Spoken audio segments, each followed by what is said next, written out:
Good morning. So I'm very pleased to have the opportunity to present you what we do on ocean monitoring and forecasting on the role of satellite observation. So I'm Pierre-Yves Le Traoon. I'm the scientific director of Mercator-Ocean International. So Mercator-Ocean is an international ocean prediction center located in Toulouse, France. So in this, okay, sorry.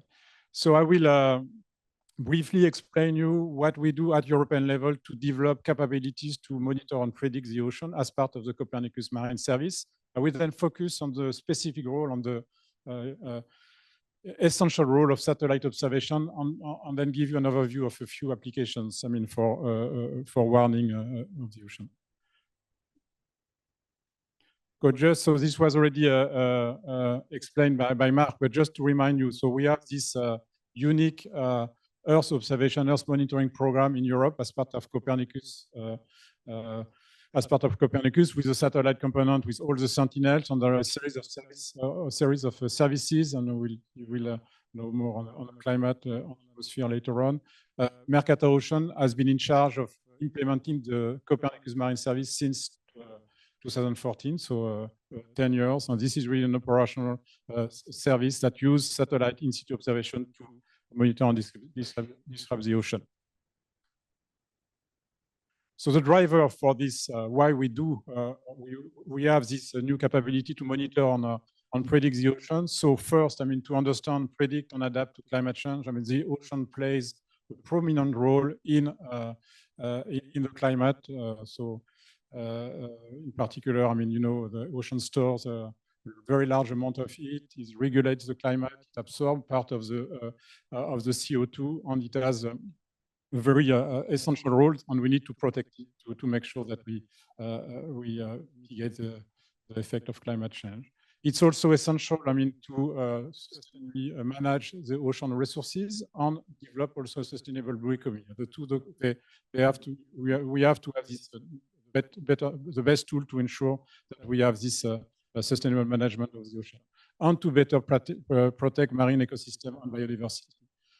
So the ocean is higher than ever in the political agenda. So you know all the international activity aiming at better managing, protecting the ocean. So in Europe, so we have the Green Deal. We have also the Mission Ocean, international, also the UN Ocean Conference, the UN Decade of Ocean Science, on the COP on biodiversity and climate. So on the key for the Copernicus Marine Service is to observe, model, predict, to allow to inform and act. So very briefly, so what we do as part of the Copernicus Marine Service is we take together satellite, in situ observation, and models for essential ocean variables. They are translated into verified products and forecast indicators report that are seen today by over 1 million users worldwide. And we integrate them as regular information by subscriber. We know more than 70,000 subscribers to the service. More specifically, I mean, you see what we do. So it's really taking observation from satellite and in situ, satellite, all the Sentinel missions that were presented by Mark, numerical models. So it's really the weather of the ocean. So we really forecast, monitor and forecast the ocean. For the blue, this is the physics, so the sea level, wave, temperature, salinity, sea ice, and biogeochemistry. So we provide a description of the ocean in the past, in the present, and forecast for 10 days. So this is done globally and also for all European and regional seas as part of a very large network of European expert centers around Europe. So the offer is we provide observation and model products. So this is all organized as part of the Copernicus system of systems. So we access, all the products are accessible through a cloud-based infrastructure. They are all open and free. All products also are described, and the quality is described and is providing to the user, with also a layer on the service desk and expert advice. So just here one example, I mean, from one component, this is what is done directly by Mercator-Ocean, the Ocean Prediction Center in Toulouse. This is the global models that we run. So this is providing a global forecast of the ocean state, here for ocean current for today. And this model is using all observations that we have, so all satellite observations. So we come back to later on the observation of sea level, sea surface temperature, sea ice concentration, in situ observation for all networks that we have, in particular the Argo profiling photo array, and they are combined with the model to predict, to describe and predict the state of the ocean. So we go one step beyond. After this core description of the state of the ocean, we also develop indicators, ocean monitoring indicator, ocean state report to inform policy on the state and the evolution of the ocean. So acidification, CO2 sink, ocean heat content, on warming, sea level rise, and so on. In terms of impact, I mean, we are a user and policy-driven service as all Copernicus services. We have a large uptake for all marine sectors, so for society, environment, economy, so for example, maritime transport, marine food, fishery management, ocean health, marine conservation and biodiversity. This really, and the impact is not only for Europe, it's also global. I mean, that's half of our users, more than half of our users are in Europe, but the others at international level. So going back to the key topic of the discussion today, I mean, on the role of observation. So the service that we provide is really organizing, as explained by Alain at the start, the value chain going from observation down to the user. And we are highly dependent on the availability of satellite observation on in situ. And our role at Mercator and Copernicus Marine is to advise Space Agency and European Commission on what we need to better monitor and forecast the ocean. So we have integrated all Sentinel mission in the service. We are preparing for the new mission that were presented by Mark, in particular for the Arctic Ocean, that are quite essential to us. And we also work with other organizations that are in charge of the observation of the ocean interior, in situ observation. And this is organized a lot through international cooperation with the Global Ocean Observing System. So focusing now on the role of satellite observation. Okay. I think it's important to realize that the fact that today we have been running for the last 10 years operational system to monitor and describe the ocean. This became feasible only because 20 years ago the development of satellite oceanography and operational satellite oceanography. Today, I mean, the satellites, they provide key parameters to monitor the ocean. This is really used to constrain ocean models and to validate. They're also used for applications. And the key characteristic of satellite observation for the ocean, they are global. They are real-time, high space and time resolution. Of course, they need to be complemented by an in-situ observing system, and I will come back to this later on. Okay, this is the different parameters that we observe now from space. I mean, so sea level, ocean current, sea surface temperature, ocean color primary production, sea ice, waves, wind, sea surface salinity. So this is done through different techniques. So either active systems, so radar, I mean, or passive techniques. We also have this Earth gravity mission that monitors the evolution of the Earth gravity field and the impact on that can inform on the transfer of mass in the ocean. Okay, focusing here on satellite altimetry, which really is playing a leading role for ocean prediction. So this started in 1992 with the TOPEX Poseidon mission and was continued with the JSON mission with the Sentinel-6 as part of Copernicus, and which really is the reference series for climate monitoring. In addition, we use other altimeter data to better observe the ocean. And we are now coming with a new revolution, a second one, with the development of the wide swath interferometry altimetry mission with the SWOT satellite. And I will just come back in a minute on this. So this is an animation that shows you what you get when you combine all altimeter missions, so TOPEX Poseidon, JSON, and all additional missions, in particular the Sentinel mission, Sentinel-3 mission today. And you see the animation of this sea level anomaly, which is equivalent to the low and high for weather forecasting. You see in the mid-latitude all these small eddy mesoscalides. This is really the turbulence of the ocean that we really need to monitor for many applications. You also see in tropical region much faster dynamics on the development of El Niño, La Niña event when you have a anomaly of the sea level. So this is really an essential capability to then constrain the ocean model. If you average what you have on this on your left-hand side this figure. You take just the average. You have this curve that is rising progressively. This is the mean sea level evolution. So this is as this we have this mean sea level trend, which today is about more than 3.5 millimeter per year. Actually, it's no more a trend. It's accelerating. Today, we are at the level of about 4.5 millimeter per year, mainly because of the acceleration of the melting of ice sheet, as was presented by Mark. I will just a few words on this SWOT, which is a new satellite mission that was launched more than 1 year ago between US, France, but also contribution of UK on Canadian Space Agency. The objective is really to observe this sea surface height, sea level, but with much higher resolution with a SWOT altimetry.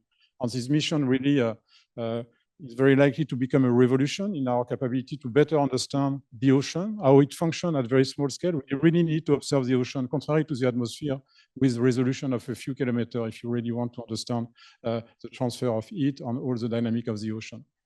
And this, so we have been working at Mercator, and this is part of any activity on Ocean Prediction Center to assess the impact of present future observation and to see how they will improve the forecast that we provide. This is a study that was made a couple of years ago to assess the potential of a SWOT for ocean predictions through observing system simulation experiment that was really showing the potential impact. What was done more recently, we are now working with the actual SWOT data.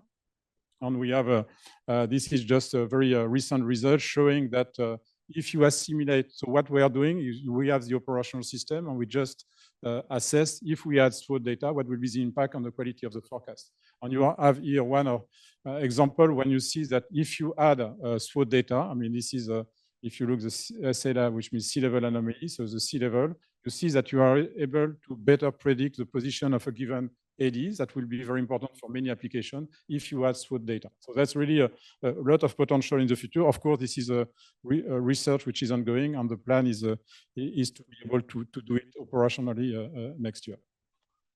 Other example of the use of satellite data, I will go briefly on a wave forecast. I mean, this is just an example where if you assimilate new satellite observation, in particular here, this is a CFO satellite, which is a joint cooperation between France and China for measuring the spectrum of wave. And you see here an example of the global model, which is run by the French Met Office as part of Copernicus Marine, showing how the wave forecasts are improved thanks to the assimilation of this new satellite. Just a nice example of showing directly, if you improve the observation, you directly improve the quality of forecast. A few words on the green ocean. That's really quite important. There are many applications dealing with understanding, I mean, the evolution of biology in the oceans. You know, all the stress that ecosystem have on I mean, ocean color is really unique in the sense that it provides information on this the monitoring of the chlorophyll A, phytoplankton, which is the first link in the marine food chain. So this is really quite important to a series of applications. I mean, water quality, detection of harmful algae bloom.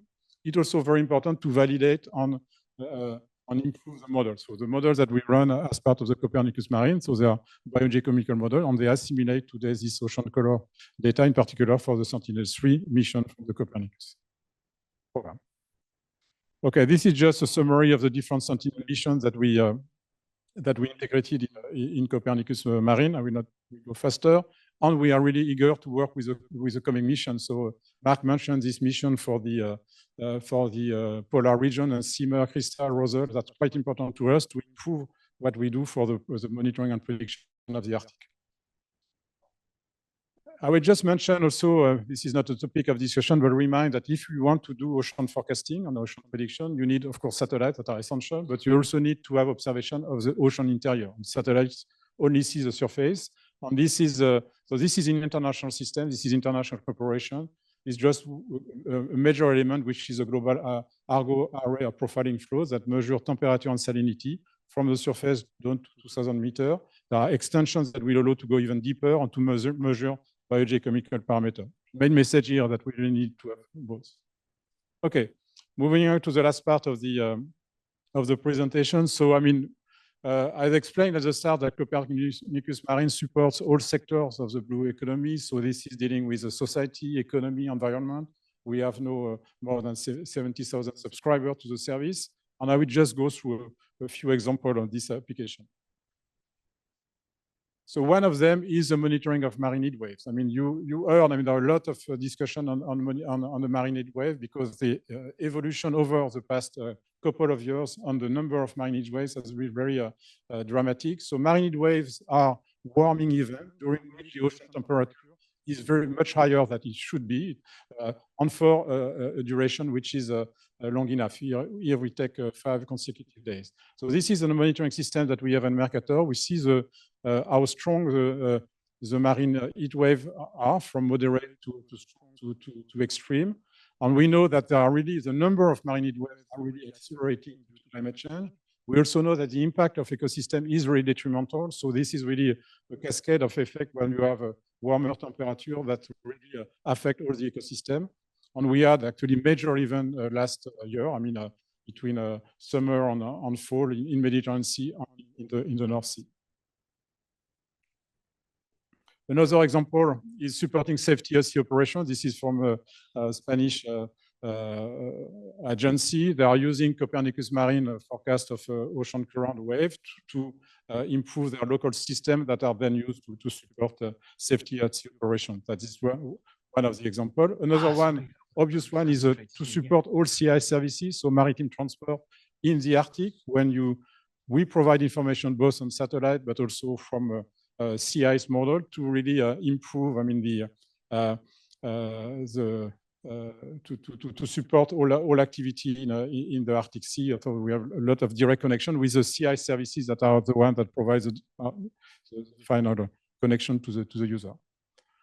Another example is Sargassum seaweed. You know, this is really a big issue today with the development of the Sargassum. And you need to better first understand, but also predict the stranding of seaweed and Sargassum seaweed over the coast. So the French Met Office is operationally in charge of monitoring this for the French Antilles. They use information from the Copernicus system, both satellite observation to detect, I mean, the Sargassum, and they are using also the Mercator model with to better predict and for their local model for predicting the stranding of Sargassum.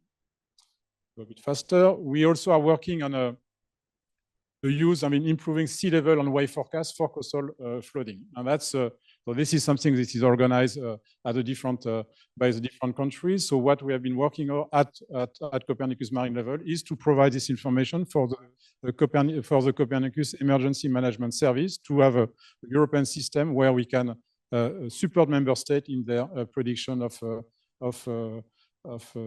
sea level and wave forecast to improve the flood warning.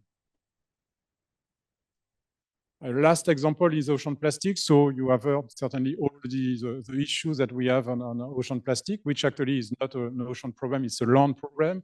But what we do with the capabilities that we have is to use our capability to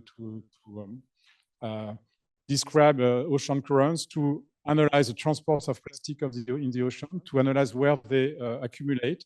This can be after used to assess scenario, evaluate impact of plastic removal action plan. For instance, we know that there are communities for river discharge or coastal discharge, and you can assess with a different tool and develop some management scenario. This is also part of the activities that we develop through new projects, the Digital Twin Ocean.